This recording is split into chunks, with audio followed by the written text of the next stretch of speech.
배운다, 이렇게 말씀의 제목을 정했습니다. 노트에다 5가지를 딱 적어놓고요, 기억했다가 다시 한번 같이 말씀을 살펴보도록 하시겠습니다. 첫째는 뭐냐면요, 실패를 두려워하지 말라, 이렇게 한번 적어놓도록 하십시오. 왜냐하면 실패는 두려운 겁니다. 그런데 예수 믿는 사람은 실패 자체에 겁먹거나 두려워할 것 없습니다. 그것이 1번이에요. 실패를 두려워 말라, 이렇게 적어놓고요. 두 번째가 있어요. 실패 가운데서 어떻게 하면 좋겠습니까? 실패 가운데선 다시 일어나라 하고 선포하도록 하십시오. 누구니 다 실패할 수 있답니다. 누구니 다 넘어질 수 있답니다. 그러나 실패 가운데서 어떻게 하라고요? 다시 일어나라. 그것이 뭔가요? 부활이에요, 부활. 부활의 소망을 가진 사람은 그 선포를 할 줄 안답니다. 실패했을 때에, 좌절했을 때에 낭망하거나 절망하거나 허망한 생각 갖지 않고 희망 되시고 소망 되시는 예수 그리스도를 바라보면서 나는 다시 일어날 것이다 선포하는 겁니다. 그러니까 실패 가운데서 다시 일어나라 라는 게 두 번째고, 세 번째가 있어요. 세 번째는 실패의 자리가 있습니다. 그때 어떻게 하면 좋겠습니까? 실패의 자리에서는 꼭 해야 될 거 있답니다. 실패의 자리에서는 다시 꼭 기도할 수 있기를 바랍니다. 그 전에는 그냥 내 힘으로, 내 재주로, 내 능력으로 해왔다라면, 그러나 실패했다 그러면 기도가 무엇인가를 다시 한번 배우고, 기도의 자리 가운데서 일어나는, 또 기도의 자리 가운데 다시금 회생하는, 또 새롭게 되는 거룩한 열매가 우리 가운데 넘쳐나시기를 주의 이름으로 축원을 드립니다. 실패 가운데가 있었고 실패의 자리가 있었습니다. 네 번째 있어요. 하나님께서 관심 있게 보는 사람이 있습니다. 실패자를 어떻게 하실까요? 하나님께서는. 세상 사람들은 실패했다고 손가락질 할지 모릅니다. 그러나 하나님께서는 네 번째로 다르게 말씀하시는 것 아니고 실패자를 하나님께서는 친구처럼 생각하면서 안아주십니다. 오늘도 마찬가지 뭔가 실패했던 사람, 뭔가 내 뜻대로 안 된 사람, 내 마음대로 안 된 사람을 향하여 주님께서 사랑하는 내 아들아, 사랑하는 내 딸 하면서 주님께 친히 안아주시는 그 기쁨을 누릴 수 있기를 주의 이름으로 축원을 드립니다. 그렇게 찬양 가운데 그 찬양이 있죠. 내 너를 떠나지도 않고 내 너를 버리지 않고 항상 함께 하시는 그 하나님. 하나님은 한 번도 나를 실망시킨 적 없으시고 그 하나님이 참 좋으신 하나님 되신 것을 믿습니다. 몇 가지 봤어요? 4가지. 기억난가요? 하나하나 잘 생각해요. 실패를 두려워하지 말라. 실패 가운데서 다시 일어나라. 실패의 자리에서 다시 기도하라. 4번째, 하나님의 실패자를 꼭 안아주십니다. 5번째는 중요한 말씀입니다. 5번째는 다른 것 아니고요. 하나님보다 앞서가면 실패한다라고 기억하도록 하십시오. 다른 걸 생각하지 마시고 하나님보다 앞서버린 사람이 있어요. 지식이 앞선 사람이 있고요. 경험이 앞선 사람이 있고 믿음이 앞서버린 사람이 있는데 절대로 합당치 않습니다. 하나님보다 앞서버리면 그 누구일지라도 실패한다는 사실을 기억하셨으면 좋겠습니다. 그렇게 절대로 안 된다 생각하고요. 하나님보다 앞서면 안 돼. 그건 자만이야. 그건 교만이야. 그건 방심이야. 하나님 기뻐하지 않아야 하고 날마다 그것을 꼭 나름대로요 가지치기 하시라고요. 이 5가지를 적어놓으셨다면 여러분 집에 가셔서 혼자 예배를 많이 드린다. 혼자 뭔가 답답하다, 뭔가 막막하다 할 때에 그 5가지 말씀을 가지고 선포하시라고요. 하나님보다 우리 가정은 앞서면 안 된다. 네 번째, 하나님께서는 실패자 자체를 꼭 안아주신다. 내가 실패할 때에, 또 내 남편이 실패할 때, 내 아내가 실패할 때에 세상 사람은 저주하고 세상 사람은 그렇다고 하면서 나를 손가락질은 몰라도, 그러나 하나님께 결단코 버리지 않는다는 사실을 꼭 기억할 수 있기를 바랍니다. 그리고 이 세상은 눈물 없이 되는 것이 없습니다. 얼마 전에 보니까 간에 관계된 이 드라마를 많이 하더라고요. 간에 관계된 드라마를. 그런데 예수 믿는 사람들뿐만 아니라 하나님께 돌아오는 과정들을 보니까요. 어떤 어머니들은, 어떤 여성들은 간이 다 녹아버린 사람도 있어요. 주고 싶어도, 나누고 싶어도, 왜냐하면 그 속상함 때문에, 그 망망함 때문에 이루 말할 수 없는 그 아픔을 겪는 사람들이 있지요. 그러니까 간이 녹았다, 이런 표현을 썼잖아요. 오늘 하나님의 몸된 교회가 주 예수 그리스도 안에서 다시 일어나는 거룩한 기쁨이 우리 가운데 넘쳐날 수 있기를 주의 이름으로 축원을 드립니다. 우리가 그 전에 배웠습니다만 다시 한번 기억할 수 있기를 바랍니다. 사람 앞에서는 웃지만 하나님 앞에서는 날마다 울고 살아가는 기쁨도 우리 가운데 있기를 원합니다. 그러니까 세상 사람 앞에서 울지요? 그럼 바보라고 합니다.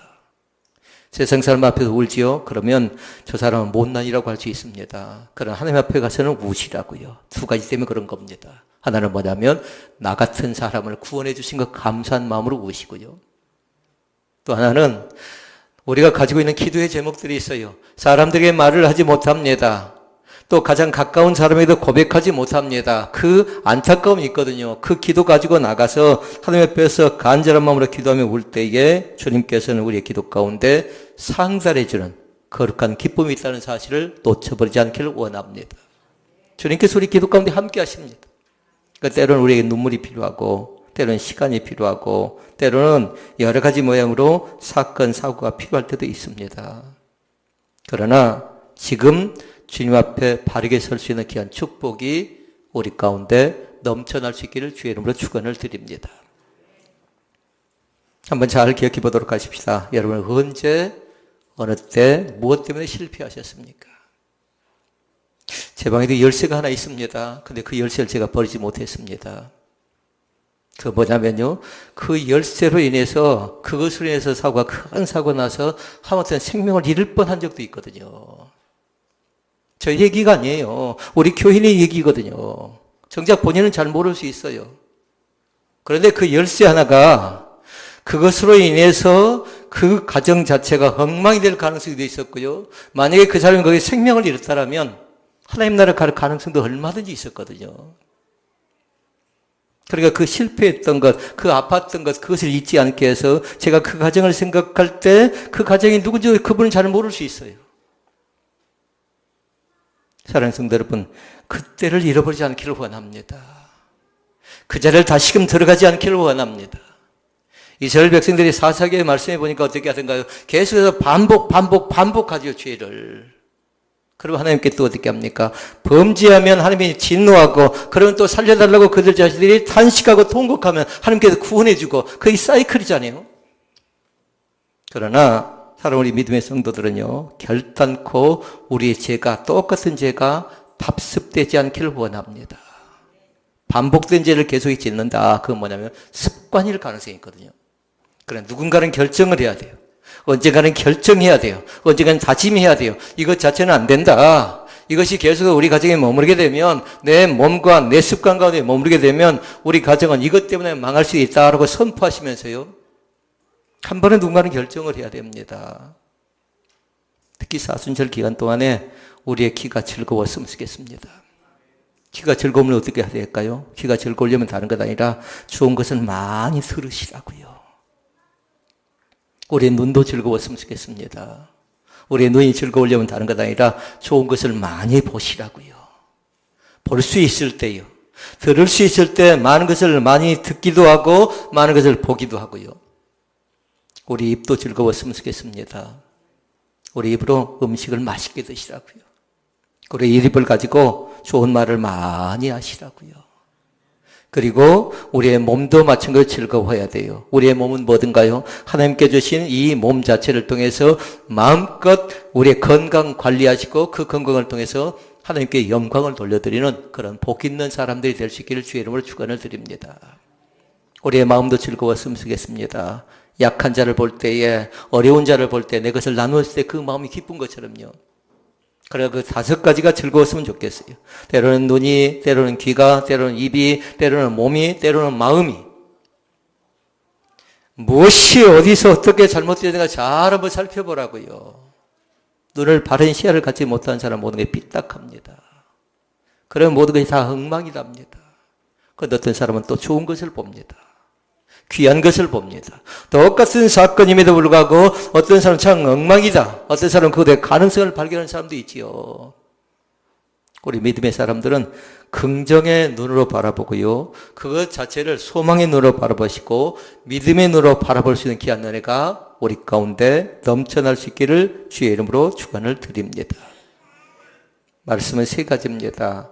하나는 뭐냐면요.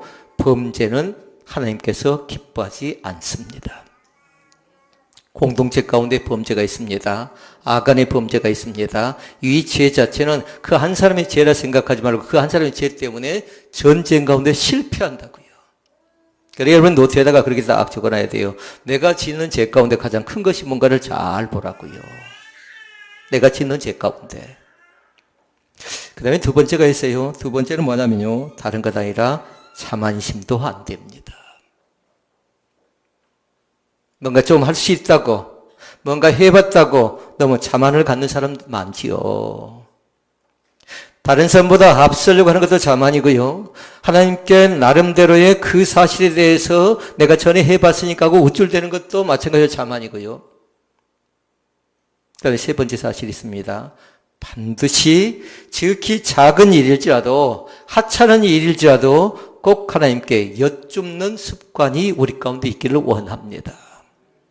하나님, 이럴 땐 어떻게 하면 좋겠습니까? 하나님, 이 사람을 어떻게 하면 좋겠습니까? 이 시간을 어떻게 하면 좋겠습니까? 이 사람을 만나야 됩니까? 말아야 됩니까? 이 직장을 계속 다녀야 됩니까? 말아야 됩니까? 이 사고를 해야 됩니까? 말아야 됩니까? 항상 여쭙는 신앙의 태도는 굉장히 귀한 것입니다. 지난 목요일 광준의 신우의 예배 인도를 하는데요. 예배가 끝나고 나니까 한 형제가 말씀을 듣고 나서 이 나눔의 시간을 하는데 그 얘기를 합니다.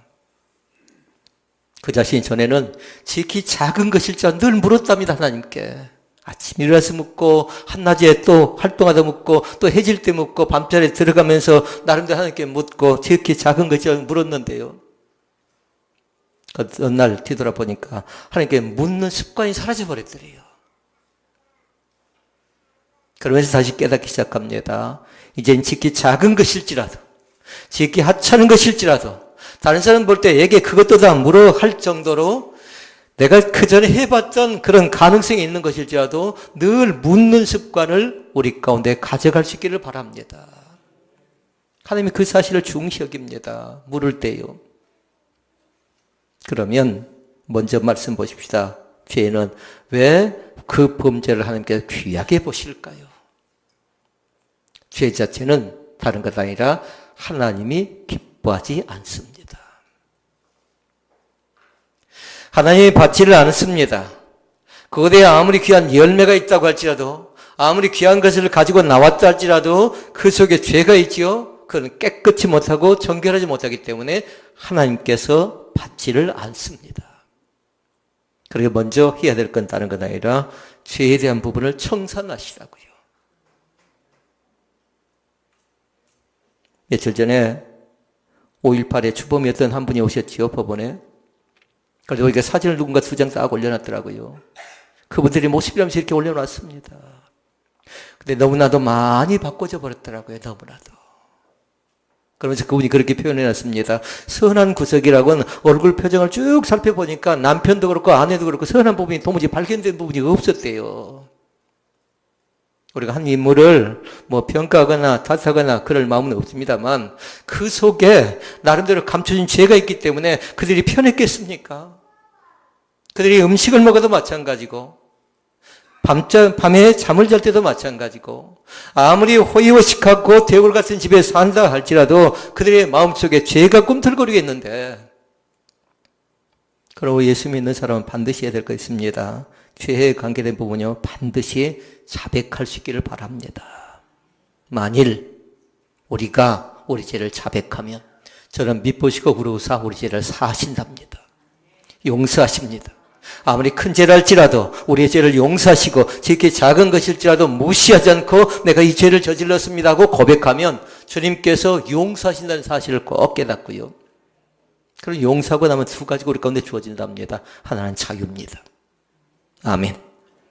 죄 용서함 받은 사람은 자유함이 있다고요. 그리고 죄 용서함을 받은 사람에 뭐가 있냐면요, 평강이 있는 줄로 믿습니다.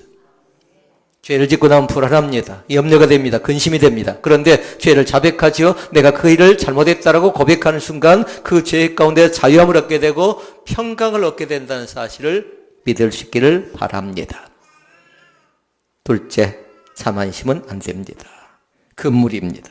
하나님이 기뻐하지 않습니다. 그러니까 겸손은 다른 것 아니에요. 하나님께 대한 신뢰감이 겸손이에요. 하나님께서 나와 함께 동행해 줄 것을 믿습니다라고 신뢰하는 것 있지요. 그것 자체가 겸손이고, 교만은 다른 것 아니라 하나님 없이도 얼마든지 내 힘으로 할 수 있습니다라고 고백하는 것이 뭐냐면요, 자만이자 교만이고 또 자만심입니다. 오늘도 마찬가지 교만을 버리고 겸손한 가운데 주님 앞에 달려나갈 수 있기를 바랍니다. 우리 이 앞전 말씀을 통해서 봤습니다. 다윗과 골리앗 가운데 보니까 골리앗은 가졌습니다.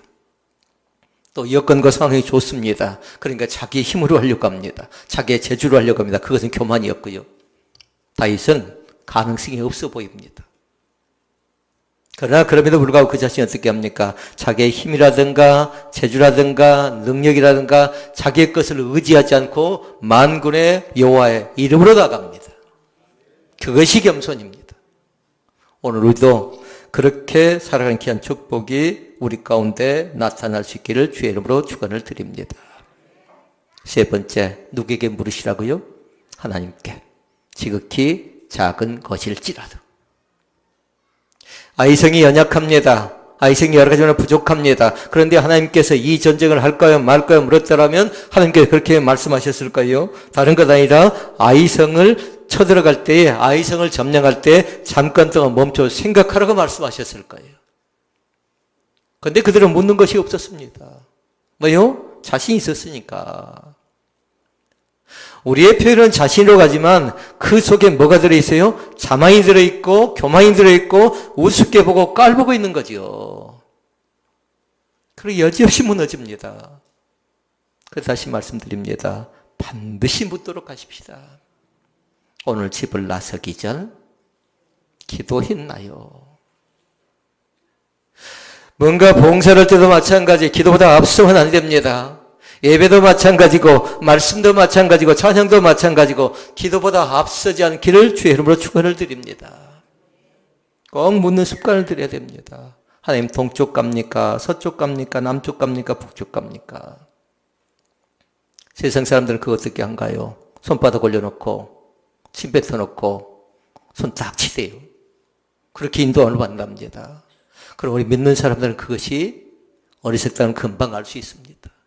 대체 하나님의 말씀은 우리 가정 속에, 우리 사업장 속에, 우리 자녀 속에 어떻게 말씀하신가 물어서요, 주님께서 우리에게 가르쳐준 말씀 따라 살아가는 것이 뭐냐면요, 기도입니다. 주님 우리 가운데 말씀하십니다. 사랑하는 남편에게 말씀할 때도 있고요, 사랑하는 아내에게 말씀할 때도 있고. 그래서 그 말씀 자체를 나 혼자 들었다고 삶의 뜻으로 생각하면 안 돼요. 사랑하는 아내도 받아야 되고 남편도 받아야 되고요. 그래서 그 뜻이 같이 합일된 생각이 나타나죠. 그러면 그것이 하나님의 음성이고 하나님의 뜻일 가능성이 있습니다. 오격 따지면 하나님이 기뻐하지 않습니다. 오늘 말씀을 정리합니다. 하나님 앞에 나올 때에 무엇이 가장 힘들고 어렵습니까? 너무 자신감이 없어서 힘들고 어렵지는 않나요? 또 얼마든지 해보겠다고 덤벼드는데 내 자리가 없다고 힘들지는 않나요? 하나님께서는 오늘 예배 가운데 참여한 모든 사람들 가운데 한 사람 한 사람의 연합된 힘이 필요하다고 말씀하십니다. 그 힘 가지고 우리가 나가는 겁니다. 한 사람의 힘으로 되는 것 아니고 이 교회 공동체라는 건 다른 것 아니라 우리 모두의 힘이 다 필요한 겁니다. 아이들대로, 어른대로, 믿음이 부족하면 믿음이 부족한 대로, 또 믿음이 강건하면 믿음이 강건한 대로요. 오늘 그 사실을 분명히 깨닫고 주님 앞에서 바르게 결정하는 귀한 축복이 우리 가운데 넘쳐날 수 있기를 주의 이름으로 축원을 드립니다. 말씀에 대한 결론을 5가지로 짧게 말씀을 정리합니다. 하나는 다른 것 아니라 자만은 금물입니다. 하나님이 기뻐하지 않습니다. 그러니까 성경 그렇게 얘기하죠. 선줄로 생각한 자는 넘어질까 조심하라고 말씀합니다. 언제가 제일 위험한가요? 성공했을 때입니다. 뭔가 잘 됐을 때입니다. 뭔가 높은 자리 가운데 있을 때입니다. 그러나 실패돼서 많은 것을 배우지 성공했을 때에 조심하라고 얘기하지요. 성공하면 그만합니다. 내가 무엇인가 할 수 있었다고, 내가 뭔가 했다라고. 사랑하는 성도 여러분, 하나님께서 하셔서 이곳까지 온 줄로 믿습니다. 여러분 자녀가 잘 되고 있나요? 마찬가지예요. 하나님이 도와주셔야 가능성이 있습니다. 하나님이 함께 하셔야 가능성이 있습니다. 주님께서 반드시 하실 것입니다라고 고백하는 귀한 결정이 우리 가운데 넘쳐날 수 있기를 주의 이름으로 축원을 드립니다. 그 다음에 두 번째가 있습니다. 반드시 이미 말씀드렸습니다만 주님께 물어보시라고요. 중요한 것도 물어보고 사소한 것도 물어보고, 아파도 마찬가지. 누가 몸이 아픕니다. 아이가 몸이 아픕니다. 그때도 마찬가지. 하나님 대체 이 아이가 왜 이렇게 아픕니까? 그래서 원인을 찾아야 돼. 아, 내가 관리를 잘못해서, 내가 돌봐주지 못해서. 때로는요, 죄의 문제도 포함될 수 있습니다. 아빠가 범죄해서, 엄마가 범죄해서. 그러나 너무 죄로 보러 가지 말고요. 그 다음에 또 한 가지가 있습니다. 세 번째는 뭐냐면, 아무리 작은 것일지라도 무시하면요, 그 죄 때문에 치명적인 결과를 가져올 수 있다는 것을 7장 말씀을 통해서 꼭 배울 수 있기를 바랍니다. 사소한 죄를 가볍게 여기서는 안 돼요. 결정적일 때가 있어요. 또 한 가지 네 번째는 뭐냐면요, 다른 것 아니라 경계해야 될 것이 있어요. 탐으로 시작된 건 성경은 조심해야 돼요. 갖고자 하는 마음이 있습니다. 탐심이 있습니다. 탐심. 먹는 것도 마찬가지예요. 탐식이라는 것이 있죠. 갖고 싶은 욕망도 마찬가지입니다. 탐욕이 있습니다. 이 세 가지의 탐자를 조심하라고요. 탐욕이라든가 탐식이라든가 탐심이라든가. 그런데 이 탐심을 조심하라고요.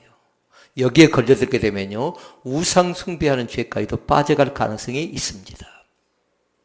그리고 한 가지, 마지막은 다른 것 아니라 기회가 있을 때 얼른 깨닫고 회개하시기를 바랍니다.